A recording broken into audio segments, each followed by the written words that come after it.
तुम्ही इतिहासामध्ये प्राचीन इतिहास, मध्ययुगीन इतिहास आणि आधुनिक इतिहास अभ्यास केलेला आहोत। यामध्ये अगदी 1857 राष्ट्रीय उठाव, त्याच्या अगोदरच्या वेगवेगळ्या संस्कृत्या, नागरिकशास्त्रामधल्या जिल्हा परिषद, पंचायत समिती, ह्या सगळ्या म्हणजे इतिहास आणि नागरिकशास्त्रातल्या संकल्पना आपण अभ्यासलेल्या आहोत। आज आपण इतिहासातलीच बंगालची फाळणी व वंगभंग आंदोलन हा घटक आपण अभ्यासणार आहोत।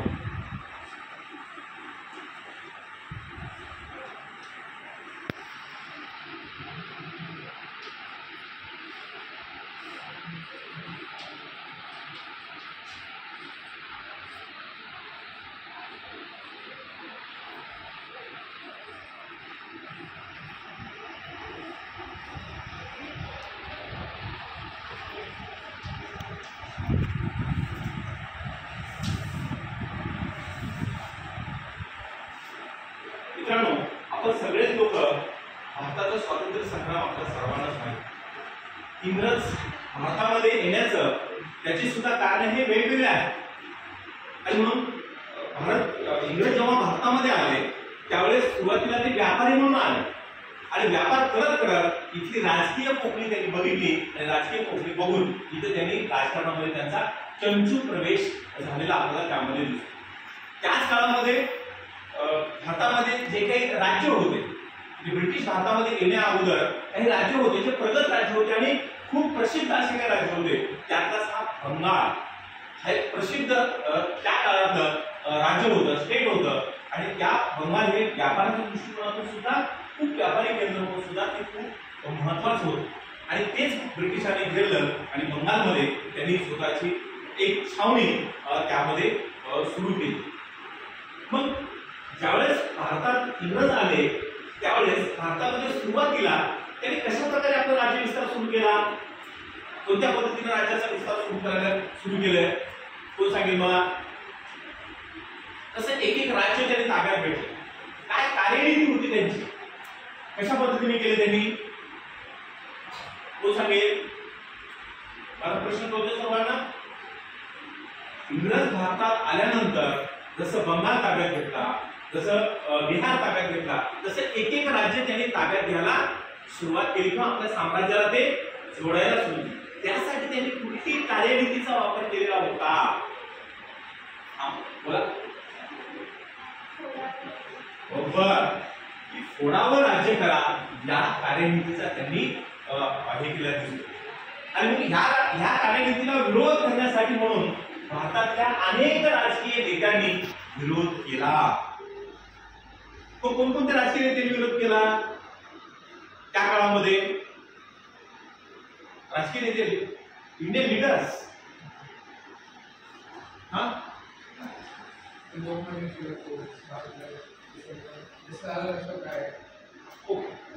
या सगळ्या त्या काळातल्या लोकांनी हा विरोध केला आणि विरोध करता असताना सुद्धा स्वातंत्र्य संग्राम उभा राहिला आणि स्वातंत्र्य संग्राम उभा राहताना सुद्धा स्वातंत्र्य संग्रामाचे 3 टप्पे पडतात। पहिला टप्पा 1885 ते 1905 हा मवा युग म्हटलं जातं। 1905 ते 1920 हे लोकमान्य टिळक युग असं म्हटलं जातं, त्याला जहाल युग म्हटलं जातं आणि 1920 ते 1947 किंवा 1950 हा जो काही कालखंड आहे त्याला गांधी युग म्हटलं जातं। गांधी युग म्हणतात म्हणजे असे स्वातंत्र्य संग्रामाचे 3 टप्पे आपल्याला त्यामध्ये दिसतात आणि म्हणून त्यातलाच या स्वातंत्र्य संग्रामातला एक जो टप्पा आहे ज्याच्यामुळं या बंगालच्या फाळणीचा एकूण स्वातंत्र्य संग्रामावरती खूप मोठा प्रभाव पडलेला आहे। प्रभाव पडला कधी नव्हे ते भारतीय लोक एकत्र आलेले आहेत असा हा बंगालच्या फाळणीची नंतर रद्द झाली हा भाग वेगळा, पण त्या फाळणीमुळे भारतीय लोकांना एक वेगळी सचेतना मिळाली, एक मोटिवेशन त्यामध्ये मिळालं। अशा या बंगालच्या फाळणीचं भारतीय स्वातंत्र्य संग्रामाच्या दृष्टिकोनातून खूप महत्व असलेलं आपल्याला त्यामध्ये दिसतंय। आता ती बंगालची फाळणी कशी झालेली आहे ती आपण त्यामध्ये बघणार आहोत। मित्रांनो, पहिल्यांदा बंगालची फाळणी बघण्या अगोदर बंगाल प्रांताचं स्थान आपण नकाशाद्वारे बघूया.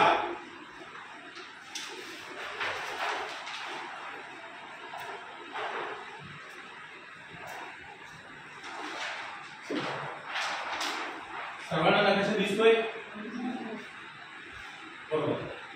बघा मित्रांनो, हा भारताचा राजकीय नकाशा आणि या भारताचा राजकीय नकाशा हा जो नकाशा आहे, या नकाशाची वरची बाजू कुठली दिशा असतोय? नकाशाची वरची दिशा कॉमन उत्तर नकोय. तुम्ही सांगा.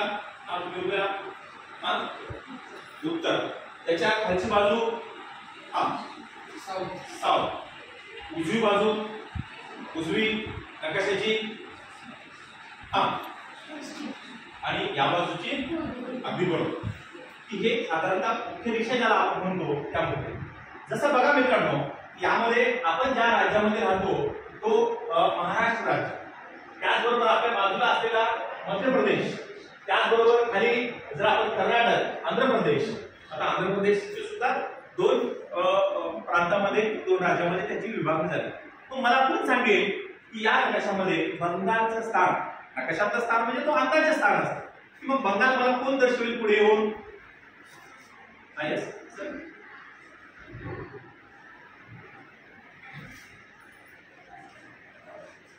ओके, शाबास. हा जो ह्या विशिष्ट रंगाचा जो काही भाग दिसतो तो बंगालचा आहे. पण मित्रांनो, तेव्हाचा 1905 चा बंगाल हा आताचा बांगलादेश आणि आताचा पश्चिम बंगाल, ह्या दोन्हींचा मिळून हा बंगाल प्रांत होता. भारताच्या स्वातंत्र्याच्या अगोदरचा हा खूप मोठा मराठी असा बंगाल प्रांत होता.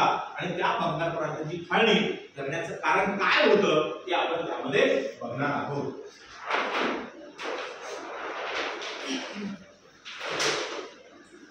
मित्रांनो, ज्यावेळेस बंगालची फाळणी झाली करण्याचं ठरलं, त्यावेळेस बंगालची फाळणी करण्याचं कारण काय असेल ते आपण कारण बघूया.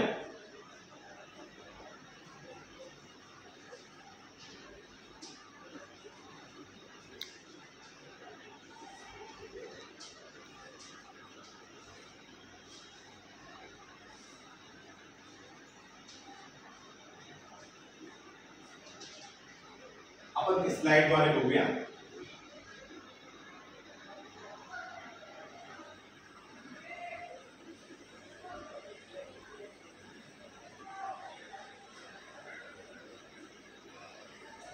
बघा,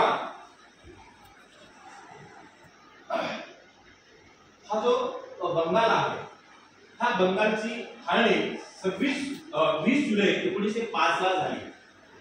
आणि हा मगाशी म्हटल्याप्रमाणे भौगोलिक दृष्टिकोनातून हा खूप मोठा, म्हणजे भारतातलं सर्वात मोठं राज्य ज्याला आपण म्हणूया तो बंगाल प्रांत होता. आणि त्याचा फाळणीचा जो सूत्रधार होता लॉर्ड कर्झन. त्यावेळेस ब्रिटिशांचं जे ब्रिटिश ईस्ट इंडिया कंपनीचं आपल्याकडे राज्य होतं आणि त्यावेळेस त्याचा प्रमुख म्हणून, सूत्रधार म्हणून लॉर्ड कर्झन हा होता. आणि कर्झनने काय कारण सांगितलं फाळणीचा हेतू? फाळणीचा हेतू हा मुख्यतः हा होता. पण ब्रिटिश काय सांगत होते? प्रशासकीय कारण एखादी जर युद्ध सामग्री असेल किंवा जीवनावश्यक वस्तूंचा जर पुरवठा बंगाल प्रांतामध्ये संपूर्ण करायचा असेल तर दळणवळणाच्या दृष्टिकोनातून हा जो अगदी बंगाल म्हणजे कोलकात्यापासून ते ढाक्यापर्यंत तिथपर्यंत लोकांना दळणवळणाची सोयी म्हणा किंवा धान्य जर पुरवायचं असेल किंवा आमच्या शांतता आणि सुरक्षा राखण्यासाठी हा खूप मोठा भाग आहे. किंवा तिथली जी रसद आहे ती लवकर पुरवठा होत नाही. आणि म्हणून त्यांनी जे कारण सांगत होते ते कारण कुठलं सांगत होते? प्रशासकीय कारण. प्रशासन करत असताना त्याला अनंत अडचणी, त्या अडचणींना सामोरं ब्रिटिश सरकारला जावं लागतंय, म्हणून आम्ही बंगालची फाळणी करत आहोत, अशा प्रकारचं उत्तर त्यांनी त्या काळातल्या लोकांना दिलं. पण मित्रांनो, बंगाल फाळणीचं कारण हे धर्म होता. कारण मगाशी सांगितल्याप्रमाणे फोडा आणि राज्य करा ही ब्रिटिशांचं धोरण होतं आणि त्या धोरणाचा पुरेपूर वापर त्यांनी भारतामध्ये तो प्रयोग त्यांनी केला आणि म्हणून मुख्य जो काढीचा हेतू ब्रिटिशांचा होता तो म्हणजे हिंदू व मुस्लिम यांच्यात फूट पाडणे. कारण ढाक्याकडला जो भाग आहे, ढाका आता जो बांगलादेशमध्ये जो भाग गेलेला आहे तो पूर्ण भाग हा मुस्लिम बहुल भाग होता आणि आताचा जो काही पश्चिम बंगाल जो भाग आहे तो भाग हा विशेषतः हिंदू बहुल म्हणजे हिंदूंची संख्या अधिक असणारी हे होती आणि म्हणून त्या दोघांना ते दोन जर एकत्र झाले, स्वातंत्र्य चळवळीमध्ये जर एक झाले तर आपल्याला राज्य करणं खूप अवघड होईल. या दृष्टिकोनातून त्यांनी हिंदू मुस्लिम यांच्यात फूट पाडणे हाच ब्रिटिशांचा मुख्य हेतू होता. पण सांगण्यासाठी मात्र ते कुठल्या कारण सांगत होते? प्रशासकीय कारण हे त्यामध्ये सांगत होते.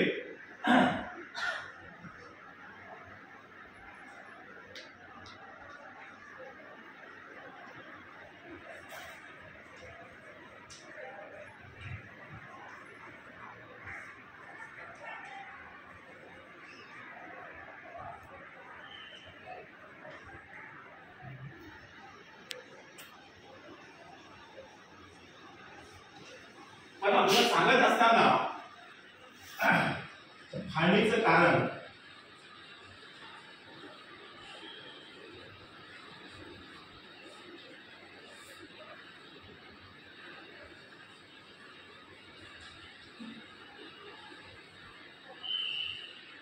प्रशासन हेच कारण त्यांनी ते सांगत होते. तर बघूया आपण नकाशाद्वारे की काय परिस्थिती होती, म्हणजे असं म्हणत असताना कशा प्रकारची सिच्युएशन होती ती सिच्युएशन आपण बघूया. बघा फाळणीचं स्वरूप काय होतं, म्हणजे फाळणी करत असताना सुद्धा प्रशासकीय कारण म्हटलं तरी अर्धा निमा भाग करायला पाहिजे. सर्वसाधारण आपला नियम आहे की मोठं होतं तर निमा भाग करायला पाहिजे. पण तसं न करता त्यांनी काय केलंय, पूर्व बंगाल म्हणजे आताचा बांगलादेशमध्ये गेलेला भाग आणि आताचा आसाम हा मुस्लिम बहुसंख्याक असलेला तो जॉग्राफिकल प्रादेशिक भाग होता. या पूर्व बंगाल आणि आसाममध्ये मुस्लिमांची संख्या अधिक होती. तर आताचा पश्चिम बंगाल म्हणजे जो आताच्या पश्चिम बंगालमध्ये नंतर बिहार आणि ओडिशा राज्य वेगळे झाले आता, पण तेव्हा जे होतं सुरुवातीला त्या पश्चिम बंगालमध्ये बिहार आणि ओडिशा म्हणजे आज आपण बघतो बिहारच इतकं मोठं राज्य झालं आता, म्हणजे त्याची फाळणी होऊन सुद्धा म्हणजे त्याचे दोन राज्य वेगळे काढून सुद्धा आणखी बिहार मोठंच राज्य आहे. म्हणजे जे आताच एवढं बिहार आणि ओडिशा हे दोन राज्य मिळून पश्चिम बंगाल होतं, तर तिकडं पूर्व बंगाल आणि आसाम हे मिळून हे वेगळं राज्य. म्हणजे विभागणी करत असताना सुद्धा त्यांनी जो ज्या भागामध्ये मुस्लिमांची संख्या अधिक आहे तो भाग त्यांनी वेगळा केला आहे आणि ज्या भागामध्ये हे होते. आता इथं सुद्धा काही जरी मुस्लिम हे असलं तरी काही हिंदूंचे हे हिंदू होतेच इथं, पण अतिशय अल्पसंख्याक त्याला. पण इथं सुद्धा या पश्चिम बंगालमध्ये सुद्धा जरी हिंदू बहुसंख्याक असले तरी काही मुस्लिम सुद्धा इथं मूळतः भाग तिथेच, पण इथं मात्र मुस्लिम हे अल्पसंख्याक झाले होते आणि इथं हिंदू हे अल्पसंख्याक झाले होते. आणि अशा पद्धतीनं दोन जे धर्म हे कारण पुढे करून त्यांनी दोन ह्याची विभागणी करण्याचा प्रयत्न म्हणजे केलेलाच होता. आणि ती जी फाळणी केली होती ती 1905 मध्ये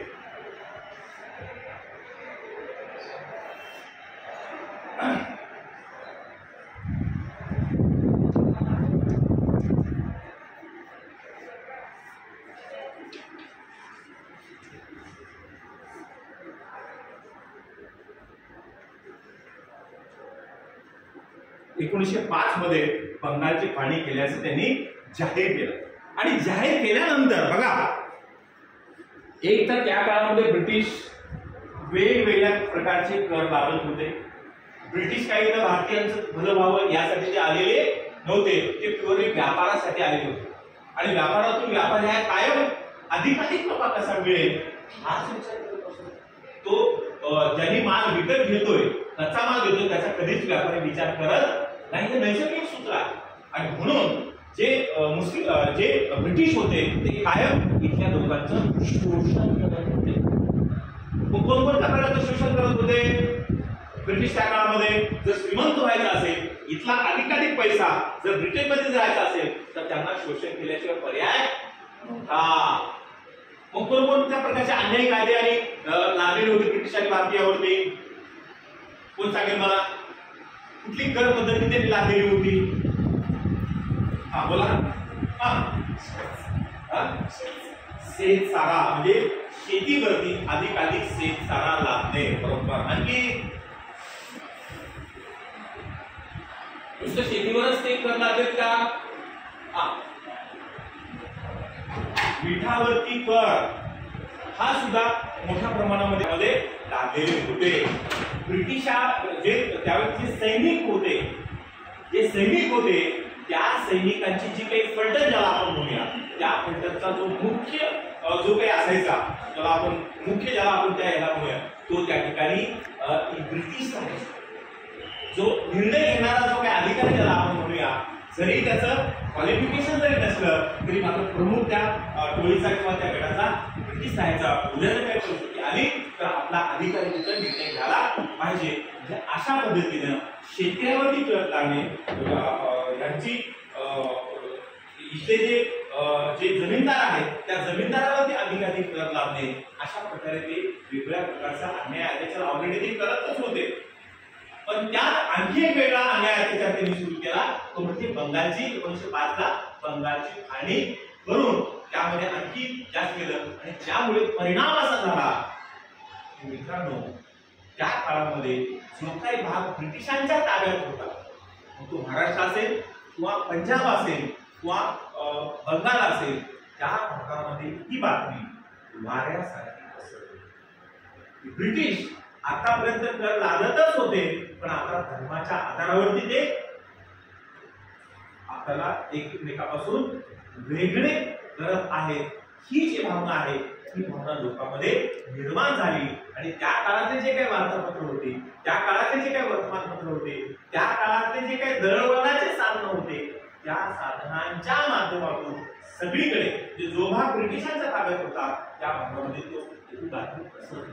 आणि पसरल्यानंतर एक जनक्षोभ ज्याला आपण म्हणूया, तो जनक्षोभ मोठ्या प्रमाणामध्ये हे झाला. आणि त्याचा परिणाम असा झाला की त्या परिणामामधून एक वेगळीच चळवळ निर्माण झाली. आणि ती चळवळ म्हणजे वंगभंग आंदोलन. वंग हा जो आहे तो बेंगॉली शब्दप्रयोग आहे. लक्षात की ब्रिटिश कायद्यांचा भंग करणे, जे ब्रिटिशांनी जो कायद्याने बंगालची फाळणी त्याचा भंग करणे, पण त्याला विरोध म्हणून तो आंदोलन झालं. त्या आंदोलनाला कुठलं आंदोलन म्हणतात? वंगभंग आंदोलन बंगालमध्ये सुरू झालं. म्हणून त्या आंदोलनाचं स्वरूप काय होतं ते आपण बघूया.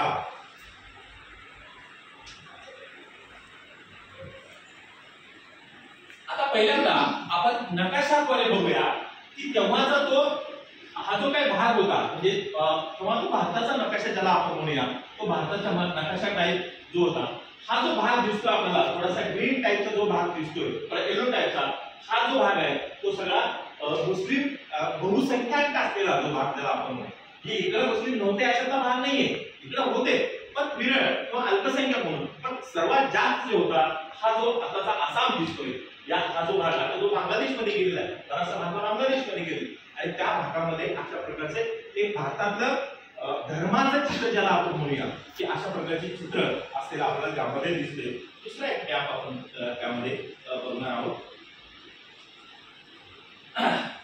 हा दिनापूर जे नक्षलग्रस्त आपल्याला जास्त बातम्या मिळतात, हा बंगालचा आणि पूर्व बंगालचा हा जो भाग आहे, हा त्रिपुरा वगैरे इकडला जो बांगलादेश आहे या बाजूचा भाग आहे.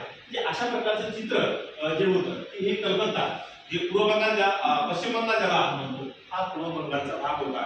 म्हणजेच याच्यावर आपल्याला स्पष्ट होतंय की ब्रिटिश सरकार वरवर जरी प्रशासकीय कारण दाखवत असलं तरी आतलं मुख्य कारण हे धर्मामध्ये वेगळं करणे हाच मुख्य कारण असलेलं आपल्याला त्यामध्ये दिसतं. काही भाग त्यामध्ये आपल्या सगळ्याच्या लक्षात त्यामध्ये येतं. बंगालच्या फाळणीचा विरोध म्हणून वंगभंग आंदोलन झालं. त्या आंदोलनाचं स्वरूप काय होतं बघा. ब्रिटिश मालावर व परदेशी शाळांवर बहिष्कार. कारण ब्रिटिश हे व्यापारी होते, त्यांच्या व्यापारावरती जर आपण बहिष्कार घातला तर कदाचित ब्रिटिशांचं कंबरडं मोडू शकतं. कारण कच्चा माल इथून घ्यायचा आणि तो माल इंग्लंडमध्ये न्यायचा, पक्का माल करून पुन्हा भारतामध्येच तो आणणे, हा एक त्यांचं व्यापाराचं सूत्र होतं. जर आपण त्यांचा माल इथं आणलेला मालच जर आपण खरेदीच केला नाही, कदाचित त्यांचं अर्थव्यवस्था खिळखिळीत होऊ शकतं. आणि म्हणून ब्रिटिश मालावर आणि परदेशी शाळांवर सुद्धा मित्रांनो, ब्रिटिश नुसतं शहराने इथं आलेले नव्हते, तर त्यांनी लोक सुद्धा सोबत आणलेलं होतं. त्यांच्या शाळा सुद्धा सुरू झालेल्या होत्या, ज्या ब्रिटिश धार्जिण्या, ब्रिटिश विचाराने प्रेरित झालेल्या ज्या काही शाळा होत्या त्या सुद्धा शाळा तिथे सुरू झालेल्या होत्या. आणि त्या शाळांमध्ये जाणारे मुलं त्यांचे खूप कमी होते, ब्रिटिश अधिकाऱ्यांचे, ब्रिटिश सैनिकांचे मुलं खूप कमी होते. पण सर्वाधिक शाळेमध्ये जाणारी संख्या कोणाची होती? भारतीयांची होती. आणि म्हणून त्या काळातल्या स्वातंत्र्य सैनिकांनी हे घेरलं, जरी शाळा त्यांच्या असल्या, आपली मुलं जर शाळेमध्ये गेली नाही तर शाळा त्यांच्या बंद पडतील आणि ब्रिटिश सरकारवरती नाही म्हणलं तरी काय होईल, परिणाम होऊ शकेल. आणि या अनुषंगानं त्यांनी ब्रिटिश मालावर आणि परदेशी शाळांवर काय केलं, त्यांनी दुसरं जो आंदोलन स्वरूप होतं स्वदेशीचा प्रसार.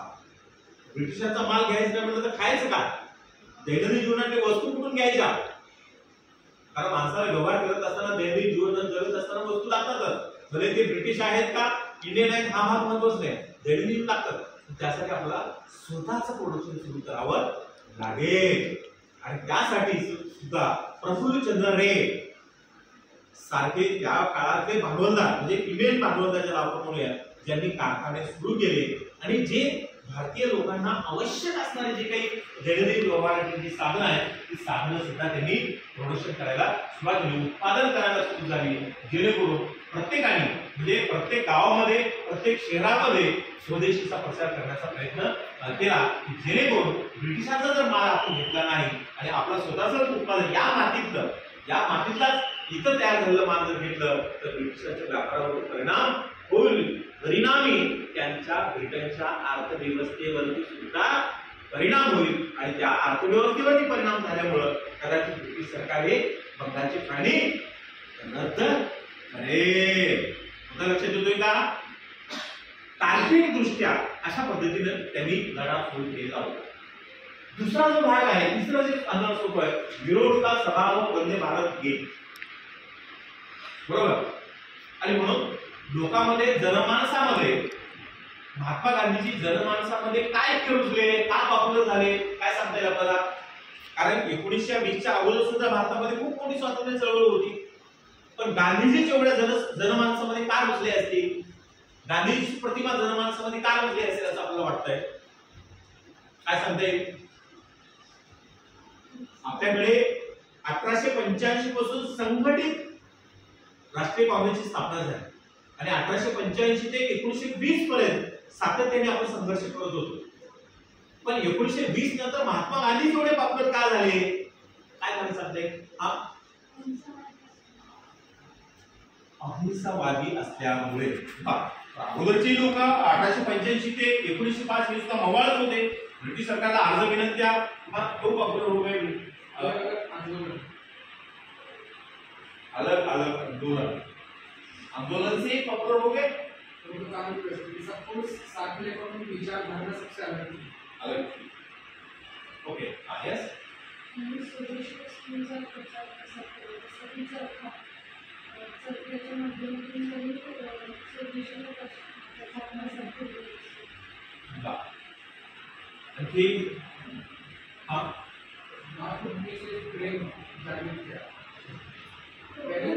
लगभग सभी लोगों ने किया है.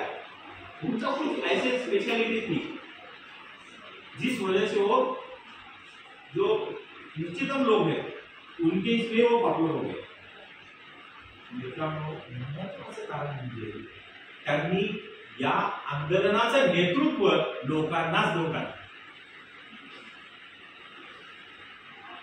महात्मा गांधींचे राजकीय गुरु कोण? गोपाळ गोपाल कृष्ण गोखले जेव्हा ते भारतामध्ये आले, धारेशिव भारतात आले आणि आल्यानंतर त्यांनी गोपाल कृष्ण गोखले त्यांना ते गुरु मानत होते आणि त्यांना भेटले पुण्यामध्ये येऊन की मी काय करू. तर त्यांनी म्हणले आता सध्या तुम्ही काहीच करू नका, संपूर्ण भारत घ्या, भारत समजून घ्या. काय इथली माती आपण पहिल्यांदा समजून घ्या. आणि त्यांनी काही वर्ष त्याच्यावरच काम केलं, संपूर्ण भारताचा दौरा केला, भारत समजून घेतला. त्यांना कळालं इथल्या लोकांमध्ये खूप पोटेन्शियल आहे, इथल्या लोकांमध्ये खूप पोटेन्शियल आहे. स्वातंत्र्य चळवळ ही काही पुढाऱ्यापुरती लिमिटेड होती, पण ती महात्मा गांधींनी जनमानसात रुजवली, लोकांमध्ये गेली आणि लोकांनाच नेतृत्व करायला लावलं. आणि म्हणून महात्मा गांधींनी खालच्या लोकांमध्ये शेतकरी, मजूर, कामगार या सगळ्यांच्या वेगवेगळ्या मंडळी तयार केल्या आणि आंदोलनाला सुरुवात केली. आणि ब्रिटिश सरकार कोणाला ताब्यात करणार, याच्यात करणार, जे 4-5-10 नेते होते त्यांना फक्त मध्ये घालत होते, पण अख्खे शेतकरी, अख्खे कामगार, अख्खे मजूर किती लोकांना याच्यामध्ये घालणार. महात्मा गांधींनी सूत्र फॉर्म्युला ओळखला आणि त्या फॉर्म्युल्याच्या ह्याच्यावरती महात्मा गांधींनी इतके जनमानसामध्ये ती चळवळ जी आहे ती जनमानसात नेली. आणि त्याचंच कारण तिथे मिरवणुका असतील, सभा असतील, गीत असेल, या सगळ्या गीतांच्या माध्यमातून तेव्हा महात्मा गांधी नव्हते 1905च्या दरम्यान. 1905च्या दरम्यान हे लोकमान्य टिळक युग होतं त्यावेळेस लक्षात. आणि लोकमान्य टिळकांनी, लाला लजपत राय असतील, या सगळ्या लोकांनी अशा प्रकारच्या मिरवणुका असतील, सभा असतील, वंदे मातरम गीत असेल, या गीताच्या माध्यमातून शहरामध्ये, गावामध्ये ब्रिटिश सरकारच्या विरोधामध्ये जन आंदोलन उभारलं. आणि ब्रिटिश सरकार जे आहे त्या सरकारला दरानून सोडलं की तुम्ही बंगालची फाळणी रद्द करा. ही अन्यायकारक आहे, ही धर्मावर आधारित झालेली ती हे आहे. आणि मग अशा प्रकारचं हे केलं. त्याबरोबर राष्ट्रीय शिक्षण संस्था, जे राष्ट्रीय भावना जागृत करणाऱ्या शाळा, प्रभूषण शाळा, पुण्याची जी प्रभूषण जे इन्स्टिट्यूट आहे ती याच काळामध्ये निर्माण झालेली आहे, याच काळात निर्माण झालेली आहे. ती स्वदेशी, इथलं विज्ञान, इथलं तंत्रज्ञान, इथलं भूगोल, इथलं साहित्य, इंडियन भारतीय साहित्य त्यामध्ये शिकवलं जायचे. आणि सगळ्यात महत्वाचं महाराज लोकमान्य टिळकांनी, लाला लजपत राय असतील, बिपिनचंद्र पाल असतील, यांनी स्वराज याच्या अगोदर कधीही स्वराज्याची मागणी केलेली नव्हती. की आम्हाला स्वतःच राज्य, स्वराज्य आम्ही जिंकू शकतो, आम्ही देऊ शकतो, आमचं राज्य आम्ही चालवू शकतो, अशा प्रकारची मागणी ब्रिटिश सरकार ठेवली. म्हणजे ही जी पंचसूत्री ज्याला आपण म्हणूया, वंगभंग आंदोलनाची जी पंचसूत्री होती, या पंचसूत्रीच्या आंदोलन इतकं जोरात आंदोलन बंगालमध्ये पेटलं, त्याचा परिणाम महाराष्ट्रामध्ये झाला लोकमान्य टिळकांमुळे, त्याचा परिणाम पंजाबमध्ये झाला आणि बाकीच्या ह्याच्यामध्ये झाला. आणि ब्रिटिश सरकारला नाइलाजास्तव काही काळासाठी का होईना लॉर्ड कर्झनला 1911 मध्ये ही बंगालची फाळणी आहे ती कायद्याने रद्द करावी लागली. काय म्हणतो मी, कायद्याने रद्द करावी लागली आणि ती रद्द झाली अशी डिक्लेअर करावं लागतं. यावरून आपल्याला काय लक्षात येतं बरं, बंगालची फाळणी रद्द झाली, पण यावरून एकूण या स्वातंत्र्य चळवळीचा आपल्याला काय कोणते पैलू लक्षात येतात, काय सांगता येईल आपल्याला. एक कितीही बलाढ्य शत्रू असला तरी आपण संघटितपणे एकत्र आलो तर बलाढ्य शत्रूला सुद्धा आपण नामोहरम करू शकतो. कारण त्याच्या अगोदर ब्रिटिशांचे इतकं मोठं साम्राज्य होतं, त्या साम्राज्याच्या पुढे कोणीही त्यांच्या विरुद्ध बोलणे तर त्यांच्या विरुद्ध हे करणं टाळत होते. पण लाल बाल पाल हे लीडर होते, तिघांनीच केला अशाचा भाग नाही, पण यांच्या नेतृत्वाखाली संपूर्ण जे काही प्रांत ब्रिटिशांच्या ताब्यात होते सगळ्यांनी एकत्र आले आणि असा प्रकारचं आंदोलन 5-6 वर्ष आंदोलन ते पेटलं आणि नाईलाजाने ते करावं लागेल. म्हणजे कितीही मोठं हे असू दे, सत्ता असू दे, ती सत्ता आपण उलटवून लावू शकतो. हे भारतातलाच नाही, जगामध्ये ब्रिटिशांविरुद्ध जिथे जिथे आंदोलन चालू होतं, मग आफ्रिकन कंट्री असेल, एशियन कंट्री असतील, या देशामध्ये सुद्धा ब्रिटिशांचं राज्य होतं, त्यांना सुद्धा एक सबक मिळाला. अरे एक बंगालची फाळणी त्यांना रद्द करायला मागे आपण लावू, ज्यावरती भारतीय लोक करू शकतात, आपण सुद्धा आपलं स्वातंत्र्य आपण मिळवू शकतो, ही भावना जिथं जिथं ब्रिटिशांचं राज्य होतं तिथं तिथं ही भावना लोकांमध्ये रुजवायला सुरू झाली. त्याचा परिणाम असा झाला की 1905 नंतर 1920 पर्यंत लोकमान्य टिळकांनी जो महाराष्ट्र म्हणा संपूर्ण भारतामध्ये ब्रिटिशांविरुद्ध आंदोलन, दुर्दैवाने त्यांच्या काळात भारत स्वातंत्र्य झाला नाही, पण परिणाम ही जी काही स्वातंत्र्याची चळवळीची जी ज्योत होती ती ज्योत पुढे महात्मा गांधी म्हणा किंवा सशस्त्र क्रांतिकारी म्हणा अशा प्रकारच्या लोकांनी ती पुढे नेत 1947 ला भारत स्वतंत्र झाला. हा परिणाम बंगालच्या फाळणीचा आम्ही काय घेऊ शकतो, त्यातून आम्ही काय हे घेऊ शकतो, कोणकोणते मुद्दे. नंबर 1 मुद्दा, किती बलाढ्य शत्रू असला तरी त्या शत्रूला आपण घ्यायचं नाही. संघटितपणे आपण जर एकत्र आलो तर बलाढ्य शत्रूला सुद्धा आपल्याला मोठा येऊ शकतं. म्हणून मित्रांनो, आपण कितीही शत्रू म्हणा कितीही जरी असलं तर आपण हार मानायची नाही, लढत राहायचं, संघर्ष करत राहायचं. पण त्या संघर्षाच्या खाली जे तत्वज्ञान आहे, जे विचारधारा आहे, ते मात्र सर्वांना सोबत घेऊन जाण्याची आपली पाहिजे. बरोबर, पाठ समजला का? तुमच्या काही मनात शंका असतील तर सांगा, बोला.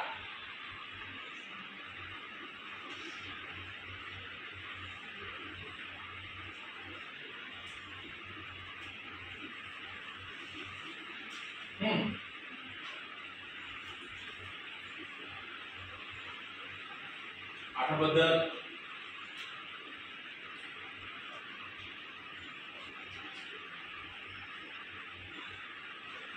काय म्हणायचं बोलायचं. दूसरी बात से वंदे मातरम का महाराष्ट्र वंदे मातरम तो उससे पहले ही इंडिया में था. बस वंदे मातरम हे गीत त्याच्या पूर्वीच होतं आपल्याकडे, पण ते ब्रिटिशांच्या विरुद्ध एक हत्यार म्हणून वंदे मातरम या गीताचा वापर झाला. आणि पुन्हा नंतर जेव्हा आपली राज्यघटना असते त्याला राष्ट्रीय गीत म्हणत नाही, भारताचं राष्ट्रीय गीत म्हणून वंदे मातरमला आपण त्याच्यामध्ये गीत केले. पण त्याची सुरुवात म्हणजे ब्रिटिशांच्या विरुद्ध आंदोलनामध्ये सुद्धा गीत गाऊ शकतो, तर गीत कुठलं गायचं, तर वंदे मातरम हे गीत गायचं. सुरुवात तिथून झाली. लेकिन इंडियन कॉन्स्टिट्यूशन ने उसका अमेंडमेंट करके इनका इंप्लीमेंट किया और राष्ट्रीय राष्ट्रीय गीत म्हणून त्याची वंदे मातरमला स्वीकृती झाली. आणि आज राज्यघटनेमध्ये हे केलेलं आहे. काही राज्यामध्ये त्याचा विरोध, काही ठिकाणी विरोध होतो आपल्याला, केला तेच आपल्या राज्यघटनेचे एक वेगळं वैशिष्ट्य आहे. आणखी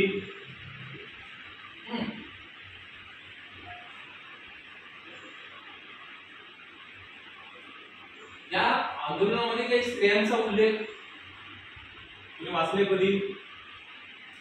सगळ्या पुरुषच वाचायला मिळतात, स्त्रिया नव्हत्याच त्या काळामध्ये. होत्या ना, स्त्रिया असतीलच, पण बऱ्याचशा स्त्रियांना भूमिगत असायचं.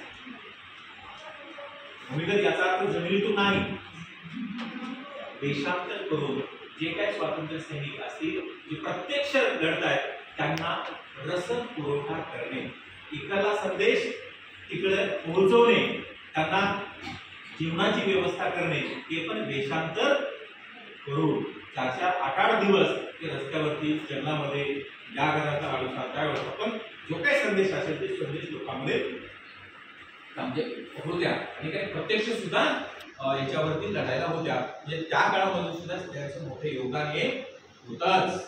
चला, पाठात कोणाला काही शंका? ठीक, थांबूया.